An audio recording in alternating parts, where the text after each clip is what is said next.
Cecin sin, Veljko Ražnatović, sa suprugom Bogdanom uživaju u svojem braku sa sinom Željkom, a ta ljubav dala im je i volju i ideju da prave planove za budućnost. Samim time što nijedno od njih ne želi da živi na račun svojih roditelja.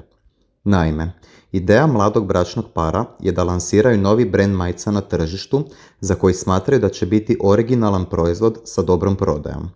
Pored boksa, koji je njegova velika ljubav, Veljko se trudi da zaradi novac za obitelj. Više puta je sjedio sa Cecom i pričao o biznisu. Ona ga u potpunosti podržava šta god da odluči, daje mu vjetar u leđa, nikada ga ne sputava, a tu je i da ga financijski pogura kada zatreba. Bogdana je izuzetno vrijedna i ne drži je mjesto. Po cijeli dan nešto sprema, kuha. Bez obzira što je ništa ne fali, odlučila da počne da radi čim Željko malo poraste.